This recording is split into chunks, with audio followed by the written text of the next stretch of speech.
Serikali imesema dawa ya mchungaji mstaafu Ambekile Mwasapila ni salama na haina madhara yoyote kwa watumiaji. Kaimu mkurugenzi mkuu wa mamlaka ya chakula na dawa TFDA Bi Charis Ugulum amesema wakati akizungumza na wanahabari kuelekea matokeo ya utafiti uliofanywa na kuhusisha tafiti 4 umebaini dawa hiyo ni salama, ingawa bado hawajafanya utafiti wa kama inatibu ama la na maradhi ya aina gani.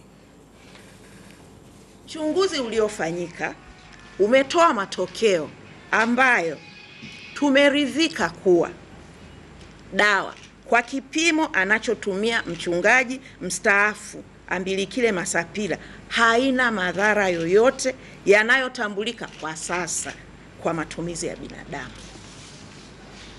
Kazi inayofuata kwetu sisi watafiti baada ya matokeo haya ni kuchunguza na kubaini kama kweli dawa hii inatibu magonjwa hayo 5 kama anavyoielezea yeye mchungaji mstaafu Ambekile Mwasapila.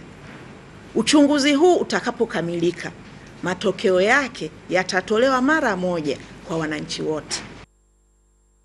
Watu 21 wamejeruhiwa katika ajali ya basi dogo aina ya minibus lililokuwa likitokea tarafa ya Uliankulu wilayani Urambo mkoani Tabora likielekea mjini Tabora kutokana na mwendo mkali wa dereva, ambapo watu 5 wapo katika hali mbaya. Mwanahabari wetu Simon Kabendela anaripoti. Akitoa taarifa za ajali hiyo kwa niaba ya kamanda wa polisi mkoa wa Tabora Bwana Liberatus Sibalo, mkuu wa polisi wilaya ya Tabora mjini Bwana Yusufu Mruma amemtaja dereva aliyekuwa akiendesha gari hilo la kampuni ya Mtoto Dema lenye namba za usajili T880 AVG kwa jina la Abdu Nasoro, Mtanzania mwenye asili ya Kiesi ya mkazi wa Tabora, huku akisema kuwa majeruhi 5 wamelazwa kutokana na kujeruhiwa vibaya, na katika ajali hiyo hakuna aliyepoteza maisha. Sasa uchunguzi wa awali umebaini kwamba chanzo hiki cha ajali ni mwendo kasi, kuzingatia kwamba barabara ile kidogo ni nzuri, lakini pia ni msimu wa mvua. Sasa pengine nichukue nafasi hii kuwarai madereva wote, si madereva wa mabasi tu, dereva yeyote, awe mwendesha baiskeli, awe mwendesha pikipiki, awe mwendesha gari, achukue tahadhari sana, afuate kanuni taratibu.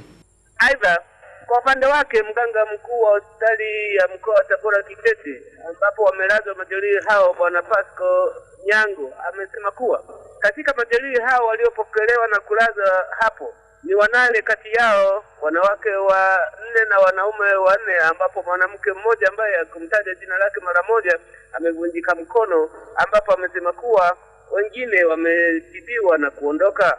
Majeruhi tuliowapata leo asubuhi jumla ni wagonjwa 8, wanawake 4 na wanaume 4. Hali ya majeruhi si mbaya sana. Nikiripoti kutoka mkoani Tabora, mimi ni Simon Kabendera wa ITV.